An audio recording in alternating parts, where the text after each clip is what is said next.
അല്ലിപ്പോൾ A D G P പിന്നെ RSS നേതൃത്വത്തെ കണ്ടു എന്നത് സംബന്ധിച്ചിട്ടുള്ള വിമർശനമൊക്കെ ആണെങ്കിൽ കേരളത്തിൽ മുഖ്യമന്ത്രി സംസ്ഥാന പോലീസിൻ്റെ ഏറ്റവും ഉന്നതനായ ആളിനെ അതിനെക്കുറിച്ച് അന്വേഷിക്കാൻ ചുമതലപ്പെടുത്തിയിരിക്കുകയാണ്. ആ അന്വേഷണ റിപ്പോർട്ട് ഏതാണ്ട് ഒരു മാസത്തിനുള്ളിൽ വരണമെന്നുള്ള തരത്തിലാണ് ഉദ്ദേശിച്ചതെന്നാണ് ഞാൻ മനസ്സിലാക്കുന്നത്. അന്വേഷണ റിപ്പോർട്ട് വരുന്ന മുറയ്ക്ക് എന്തൊക്കെയാണോ വെളിപ്പെടുന്നത് അതിൻ്റെ അടിസ്ഥാനത്തിൽ നമുക്ക് പിന്നെ എന്ത് വേണമെന്നുള്ളതിനെക്കുറിച്ച് ആലോചിക്കാം. സ്പീക്കർ പറയുകയൊക്കെ ചെയ്ത് അവരുടെ എവിടെയെങ്കിലും ഉള്ള പ്രസംഗത്തിലെ വാചകങ്ങളായിരിക്കും. അതിനെക്കുറിച്ചൊന്നും ഞാൻ പ്രത്യേകിച്ച് പ്രതികരിക്കേണ്ട കാര്യമില്ല. ഇത്രയും ഗുരുതരമായ ആരോപണം അദ്ദേഹം സ്ഥാനത്ത് തുടരുന്നത് ശരിയാണോ? അല്ല, ഇത് ഒരു ആരോപണം ഉയർന്നിരിക്കുന്നു. ആ ആരോപണത്തെക്കുറിച്ച് അന്വേഷിക്കാൻ സംസ്ഥാന ഗവൺമെൻറ് സംസ്ഥാനത്തെ പോലീസിൻ്റെ ഏറ്റവും ഉന്നതനായ ആളെ ചുമതലപ്പെടുത്തിയിരിക്കുകയാണ്. അദ്ദേഹത്തിൻ്റെ റിപ്പോർട്ട് വരുമ്പോഴല്ലേ ആരോപണത്തിനകത്ത് പിന്നെ ഗൗരവത്തിലെടുക്കേണ്ട എന്തെങ്കിലും കാര്യമുണ്ടോ ഇല്ലയോ എന്നുള്ളത് അറിയുള്ളൂ. കൂടിക്കാഴ്ചകളൊക്കെ പല രൂപത്തിലുണ്ടാവാം.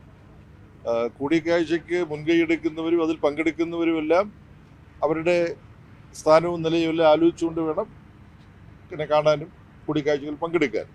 അത് പൊതുവിൽ എല്ലാവർക്കും ബാധകമായ തത്വമാണ്. ഇവിടെ അതിൻ്റെ വല്ല ലംഘനം ഉണ്ടായിട്ടുണ്ടോ തുടങ്ങിയ കാര്യമെല്ലാം പോലീസ് മേധാവിയുടെ അന്വേഷണത്തിൽ റിപ്പോർട്ട് വരുമ്പോൾ മാത്രമേ നമുക്ക് അറിയാൻ കഴിയുള്ളൂ. അതുവരെ നമ്മൾ കാര്യവുമായി ബന്ധപ്പെട്ട് ഈ ഉദ്യോഗസ്ഥരെ നിർത്തിക്കൊണ്ട് അന്വേഷണം മുന്നോട്ട് കൊണ്ടുപോകുന്നത് ശരിയാണോ? ADGP തലത്തിലിരിക്കുമ്പോൾ അദ്ദേഹത്തിന്റെ സബോർഡിനേറ്റ്സ് അന്വേഷിക്കുമ്പോൾ ശരിയായ അന്വേഷണം നടക്കുമോ എന്നാണ് പ്രതിപക്ഷം ചോദിക്കുന്നത്. അത് അന്വേഷണ റിപ്പോർട്ട് വരുമ്പോൾ നമുക്ക് മനസ്സിലാവും. ഇപ്പോൾ UDF-ൻ്റെ എല്ലാം കാലത്ത് എല്ലാത്തിലും ഇടപെട്ട് ആളുകളെ സംരക്ഷിക്കാനും അന്വേഷണം സത്യസന്ധമായി നടത്താതിരിക്കാനും ഒക്കെ ശ്രമിച്ചിട്ടുണ്ടാവും UDF-ൻ്റെ കാലത്ത്. അങ്ങനെയായിരിക്കും LDF-ൻ്റെ കാലത്ത് എന്നുള്ള തെറ്റിദ്ധാരണയുടെ അടിസ്ഥാനത്തിലായിരിക്കും അങ്ങനെ പറഞ്ഞിട്ടുണ്ടാകും. ഇല്ല സാർ, ഈ ഒരു പൊളിറ്റിക്കൽ ആൻസർ വേണ്ട. ഈ അന്വേഷണം പുരോഗമിക്കുന്നതിനപ്പുറം ഈ എന്തിന് ADGP RSS നേതാക്കളെ രണ്ടുപേരെ ഊഴമിട്ട് കണ്ടു എന്നതൊരു ചോദ്യം ജനങ്ങളിലേക്കൂടെ അല്ലേ എത്തുന്നത്? അല്ല, അതെല്ലാം അന്വേഷണ റിപ്പോർട്ട് വരുമ്പോൾ അതിനകത്തൊക്കെ വ്യക്തത ഉണ്ടാവും. ഇപ്പം നമ്മൾ ചാടിക്കേറി നിഗമനത്തിലേക്കൊന്നും എത്തണ്ട. ഇന്നിപ്പോൾ ഹേമ കമ്മിറ്റിയുടെ സർക്കാരിനെതിരെ അതിരൂക്ഷമായ വിമർശനമാണ് ഹൈക്കോടതിയുടെ ഭാഗത്തുണ്ടായിരിക്കുന്നത്. ഹേമ കമ്മിറ്റി പൂഴ്ത്തിവെച്ചു എന്നടക്കമുള്ള അതിരൂക്ഷമായ വിമർശനം. കാരണം ഒരു നടപടി എടുക്കാതെ ഈ റിപ്പോർട്ട് മാറ്റിവെച്ചു എന്നുള്ളത്. ഒരു നടപടി എടുക്കുക, റിപ്പോർട്ട് പൂഴ്ത്തിവെച്ചു എന്ന് പറയുന്നതെല്ലാം വസ്തുതാവിരുദ്ധമാണ്.